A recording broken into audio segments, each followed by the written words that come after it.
Números 14:18 nos lembra que Deus é misericordioso, mas não inocenta o culpado. Uma vez que conhecemos a verdade, não podemos mais viver na ignorância. Se continuarmos errando, prestaremos contas diante dele. Algo sério acontece em nossas igrejas. Muitos cantam, mas poucos adoram. O Senhor não busca performance, mas corações quebrantados. Infelizmente, temos templos cheios de música, mas vazios de verdadeira adoração. Muitas canções hoje mais parecem entretenimento do que altar de louvor. Elas emocionam, mas não transformam. No passado, os hinos eram orações que falavam da cruz, do sangue e da ressurreição. Hoje, muitos louvores se tornaram apenas slogans religiosos. E se as músicas que mais nos emocionam fossem justamente as que entristecem o coração de Deus? E se aquilo que gera aplausos aqui na terra fosse o que ele mais abomina? Hoje vamos refletir sobre 6 músicas que Deus não aceita como louvor. A pergunta é: temos cantado para o céu ou apenas para nós mesmos? E antes da gente continuar, este vídeo e pregação é estudada, revisada e corrigida manualmente. E isso dá muito trabalho. Então, se quer nos apoiar, se inscreve no canal e ativa o sininho. O YouTube não está entregando os vídeos e se você não fizer isso, pode ser que justamente aquele aviso de Deus que você mais precisa acabe não chegando até você. Dito isso, bora para o vídeo. 1. Músicas de vaidade. Em Isaías 42:8 está escrito: Eu sou o Senhor. Este é o meu nome, a minha glória, pois a outrem não darei, nem o meu louvor às imagens de escultura. O Senhor deixa claro que a glória pertence somente a Ele. Porém, em nossos dias, muitas músicas de igreja têm se tornado cânticos da vaidade, exaltando o homem e colocando o eu no centro da adoração. Quantas letras ouvimos que dizem: Eu vou vencer. Tá chorando por quê? Agora é a minha vez de humilhar. Canções que parecem mais um grito de autoconfiança do que uma confissão de fé em Cristo. Elas massageiam o ego, mas não quebram o coração. Elas alimentam o orgulho, mas não geram arrependimento. Elas fazem a multidão pular, mas não conduzem ninguém ao arrependimento diante do trono de Deus. Se olharmos para os puritanos e os avivalistas, veremos um contraste gritante. Enquanto hoje se canta sobre vitórias pessoais e humilhar aqueles que nos humilharam, no passado cantava-se Santo, Santo, Santo, reconhecendo a majestade de Deus e a pequenez do homem. Aqueles hinos eram orações poéticas, verdadeiros clamores por misericórdia e santidade. Eles não massageavam a alma, eles chamavam ao quebrantamento. A consequência de mantermos cânticos da vaidade em nossas igrejas é clara. Trocamos o altar pela vitrine, o secreto pelo palco dos aplausos. O que deveria ser oferta de coração se torna espetáculo humano. E o Senhor que vê o interior rejeita a glória dividida. Precisamos entender que o trono de Deus não aceita coroas humanas. Nossos louvores não podem ser feitos para levantar o nome de pessoas, mas para exaltar o nome de Cristo. Quando uma música coloca o homem no centro, ela deixa de ser louvor e se torna idolatria. E eu te pergunto, quantas vezes você já percebeu que cantava sobre suas próprias vitórias mais do que sobre a vitória da cruz em Cristo Jesus? Quantas vezes você se emocionou com uma música que falava do seu sucesso, mas não se quebrantou diante do sangue do Cordeiro? Me fale. Os hinos antigos levavam o povo a chorar não pela promessa de triunfos terrenos, mas pela lembrança da cruz que salva. Esse é o ponto. O louvor verdadeiro não nos engrandece. Ele nos diminui para que Cristo seja tudo em nós. Eu quero que você repense tudo o que você tem cantado. Quero que sinta na alma que está sendo enganado e engando a si mesmo. Eu oro para que você possa ser tocado pelo Espírito Santo e voltar à reforma de uma vez por todas. 2. Músicas do comércio da fé. Em João 2,16, Jesus disse: Tirai daqui estes, e não façais da casa de meu pai casa de negócio. O Senhor repreendeu com ira santa os que transformavam o templo em mercado. Hoje vemos algo semelhante acontecendo com a música dita cristã. Muitas canções já não nascem de joelhos dobrados em oração, mas de mesas de negociação, contratos e metas de vendas. O que deveria ser oferta de adoração tornou-se produto de consumo. Quantas letras são compostas não para edificação, mas para se tornarem hits? Quantas músicas entram nos cultos porque venderam bem nas plataformas digitais e não porque carregam a palavra de Deus? A dor está aí. Muitos estão cantando músicas fabricadas para o mercado e não para o céu. Os puritanos e avivalistas não conheciam essa lógica de mercado. Seus hinos eram frutos de lágrimas e estudo profundo da Escritura. Eram salmos cantados com temor, nascidos de corações que não buscavam aplauso nem reconhecimento, mas apenas que Cristo fosse exaltado. Hoje, a indústria musical cristã produz canções fáceis de cantar, repetitivas, rasas de espírito, que agradam multidões, mas não trazem quebrantamento. E o que acontece quando a harpa de Davi vira mercadoria? O espírito que atormentava Saul não sai. As canções podem animar a alma por alguns instantes, mas não libertam, não curam, não transformam. A consequência prática é clara. Uma igreja que canta muito, mas se alimenta pouco. Será que estamos discernindo o que cantamos? Será que ao abrir a boca para louvar estamos ofertando algo ao Senhor ou apenas consumindo mais um produto religioso? Essa é uma reflexão séria, porque se cantamos para o mercado, perdemos o alvo do céu. A palavra nos mostra que Deus nunca se agradou de ofertas impuras. Ele olhava para a intenção do coração. Da mesma forma, hoje, o Senhor não se agrada de músicas feitas para vender, mas das canções que brotam de um coração sincero diante dele. Louvor não é moeda, é sacrifício, e sacrifício não se comercializa. Eu te pergunto, se o apóstolo Paulo entrasse hoje em nossas igrejas e visse os catálogos musicais sendo tratados como produtos, será que ele reconheceria aquilo como adoração ou denunciaria como mercado da fé? 3. Músicas de superficialidade. Jeremias 6,14 diz: curam superficialmente a ferida do meu povo, dizendo paz, paz, quando não há paz. Essa palavra descreve perfeitamente o que acontece com muitos cânticos atuais. São melodias bem produzidas, arranjos sofisticados, vozes impecáveis, mas sem profundidade espiritual. Cantam sobre vitória, mas não falam de arrependimento. Falam de alegria, mas se calam sobre pecado. Prometem conforto, mas não conduzem ao quebrantamento diante de Deus. A dor que isso gera é imensa, porque muitos entram na casa de Deus feridos, sedentos por algo que cure a alma, e saem apenas emocionados por alguns minutos. A música os fez chorar, mas não os levou ao arrependimento. Tocou o ouvido, mas não tocou a consciência. Sem a mensagem da cruz, a canção não passa de autoajuda cantada. Os puritanos e avivalistas conheciam bem essa diferença. Seus hinos eram repletos de teologia. Falavam da morte e da ressurreição de Cristo. Lembravam o povo do sangue derramado e da necessidade da santidade. Não havia espaço para palavras vazias. Cada verso era um sermão em forma de música. Eles entendiam que cantar era também pregar, e pregar exigia fidelidade à cruz. Hoje, no entanto, muitas canções oferecem um evangelho superficial. É como oferecer um remédio sem substância ao enfermo. O coração canta, mas não é confrontado. A alma se alegra, mas não é transformada. O louvor sem cruz é como vinho sem sangue.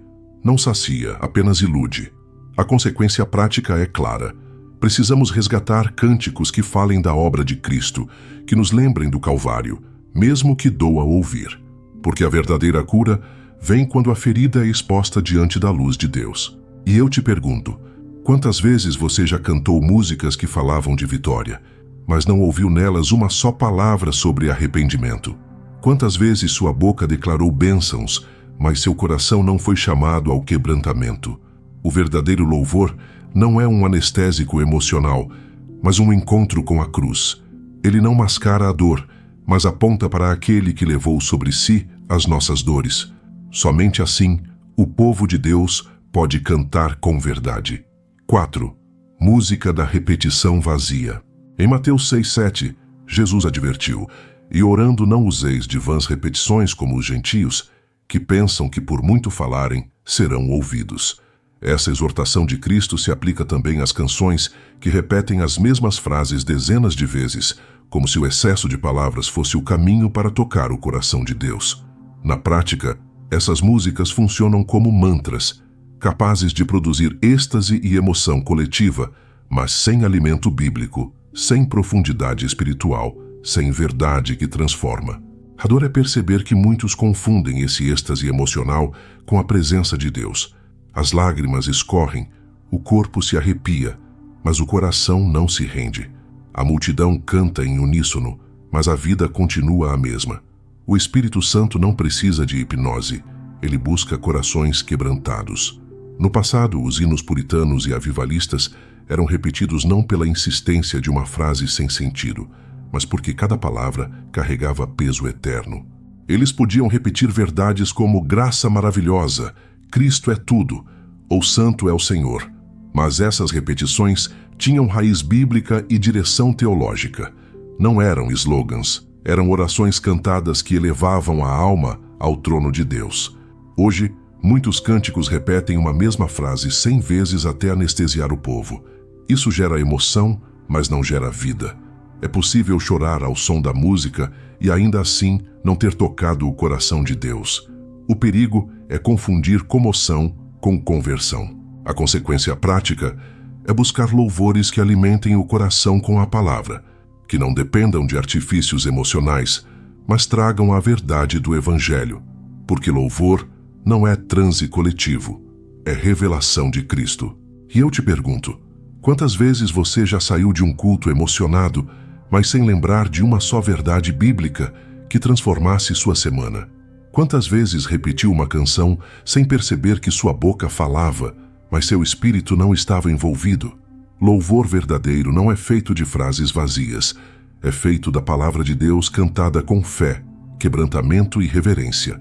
Essa é a diferença entre um som que apenas anima e um cântico que transforma. 5. Músicas do triunfalismo. Em João 16:33, Jesus declarou: "No mundo tereis aflições, mas tende bom ânimo, eu venci o mundo." Essa é a base da fé cristã. Cristo venceu, mas o caminho da vitória passou pela cruz. Ele foi desprezado, humilhado, açoitado e crucificado antes de ressurgir em glória. No entanto, muitos cânticos atuais escondem essa verdade. Prometem apenas bênçãos imediatas, vitórias fáceis e conquistas rápidas, como se o caminho cristão fosse uma estrada sem pedras, sem lágrimas, sem deserto. A dor é ver multidões sendo alimentadas por um evangelho que canta triunfo sem sacrifício. As pessoas são ensinadas a acreditar que todo problema vai sumir, que toda luta vai acabar, que o cristão nunca enfrentará provações. Mas quando a realidade vem, quando o deserto chega, a fé de muitos desmorona. É uma geração alimentada por promessas sem cruz que não resiste ao primeiro vento contrário. Os hinos puritanos e avivalistas, pelo contrário, falavam do sofrimento como parte da caminhada. Eles cantavam sobre peregrinação, sobre carregar a cruz, sobre perseverar até o fim. Hinos que lembravam que este mundo não é o nosso lar, que a verdadeira vitória é eterna e que o cálice da dor faz parte da vida de quem segue a Cristo. Essas canções preparavam o coração para suportar a prova, não apenas para esperar recompensas. Hoje, muitos louvores dão a impressão de que basta cantar para que as dificuldades desapareçam. Isso não é evangelho, é ilusão. Cristo venceu, mas também foi moído. Cristo reina, mas também chorou. O discípulo não é maior que o mestre. A consequência prática é clara. Precisamos cantar sobre vitórias que têm fundamento eterno, não ilusões momentâneas. O verdadeiro louvor não mascara a dor, mas a transforma em altar. Não esconde as lágrimas, mas as apresenta a Deus como sacrifício. E eu te pergunto, quantas músicas você já ouviu prometendo vitória sem mencionar a cruz? Quantas vezes se emocionou com canções que garantiam sucesso imediato, mas não preparavam você para enfrentar o deserto? O verdadeiro triunfo do cristão não é conquistar riquezas ou aplausos, mas perseverar até o fim com fé firme em Cristo. O louvor verdadeiro nos lembra disso, que nossa vitória não é terrena, mas eterna. 6. Músicas que exaltam homens. Em Atos 12:23 está escrito: "E no mesmo instante feriu-o o anjo do Senhor, por ele não ter dado glória a Deus, e, comido de bichos, expirou." Esse texto fala de Herodes, que aceitou para si a glória que deveria ser dada somente ao Senhor. O mesmo espírito de vaidade e autoexaltação tem tomado conta de muitos cânticos atuais, onde a performance vocal e o brilho do cantor importam mais do que a verdade da letra. A dor está em perceber que, muitas vezes, a congregação se emociona mais com a voz do intérprete do que com a mensagem do hino. Pessoas são aplaudidas por sua técnica, por sua presença de palco, mas o Senhor não se agrada de música que coloca o homem no centro. Quando os aplausos são maiores que a adoração, o trono de Deus não recebe a glória que lhe é devida. Os puritanos e avivalistas conheciam outro caminho. Seus hinos não tinham o objetivo de destacar vozes humanas, mas de levantar o nome de Cristo. Eles sabiam que vozes podem estremecer multidões, mas só a voz do Cordeiro transforma almas. Enquanto hoje se busca performance, no passado buscava-se quebrantamento. O valor do cântico não estava na voz, mas no espírito com que era entoado. A revelação é clara. Deus abomina quando o louvor se transforma em palco de idolatria. O mesmo Deus que feriu Herodes porque não deu glória a ele, rejeita o cântico que rouba o lugar que pertence somente ao seu nome. A consequência prática é urgente. Precisamos trocar a busca por aplausos pela busca por Deus. O altar não é um palco. O louvor não é show. Quando o povo aplaude mais o cantor do que se prostra diante do Senhor, estamos diante de música que não sobe como incenso agradável. E eu te pergunto, quantas vezes você já saiu de um culto lembrando mais do cantor do que da mensagem? Quantas vezes a técnica impressionou, mas a palavra não penetrou? A voz humana pode arrepiar, mas apenas o evangelho cantado com verdade pode salvar. Louvor verdadeiro não é sobre nós, mas sobre Ele. Quando o homem é exaltado, Deus se retira. Quando Cristo é exaltado, o céu se abre. Vimos que há músicas que Ele abomina, não porque a melodia seja feia ou a voz mal entoada, mas porque colocam o homem no centro. São cânticos da vaidade que exaltam o eu. São produtos do comércio da fé, feitos para vender e não para edificar. São músicas superficiais, belas no som, mas sem peso de cruz. São repetições vazias, mantras que anestesiam sem transformar. São louvores triunfalistas que prometem vitórias sem lembrar que a cruz precede a coroa. E são músicas que exaltam homens, onde a performance importa mais que a verdade. A síntese é clara. Deus abomina cânticos que roubam sua glória, mas se agrada dos louvores que exaltam Cristo na dor, no deserto, na esperança viva da cruz. Louvor verdadeiro não mascara a realidade, mas apresenta a alma diante do Senhor. Talvez não seja sobre a música que você canta, mas sobre o coração que canta. O Senhor não se impressiona com melodias. Ele busca adoradores em espírito e em verdade. Spurgeon nos lembrava, não é o cântico, mas o espírito com que se canta que Deus aceita. Essa é a essência da adoração. E eu te pergunto, se hoje o próprio apóstolo Paulo entrasse em nossas igrejas, o que ele veria? Um povo prostrado diante do trono ou uma plateia encantada com o palco? Essa é uma reflexão que todos nós precisamos fazer, porque não se trata apenas da letra da música, mas da vida que oferecemos ao Senhor. O chamado é este: que nossa adoração volte a ser como nos dias dos avivalistas, cheia de temor e reverência. Menos espetáculo, mais altar. Menos busca por aplausos, mais busca pela santidade. Menos eu, mais Cristo. Se essa palavra falou ao seu coração, não deixe de compartilhar e meditar nela. E antes de encerrar, quero deixar uma conexão importante. Se esse assunto abriu seus olhos, você precisa ver o próximo vídeo, que vai aprofundar ainda mais o que significa adorar a Deus em espírito e em verdade. Tenho certeza de que será essencial para o seu crescimento espiritual. Que o Senhor nos dê cânticos que não nasçam da carne, mas do Espírito. Que Ele purifique nossos lábios e nosso coração, para que cada louvor que sai da nossa boca suba como incenso agradável diante do seu trono. Amém.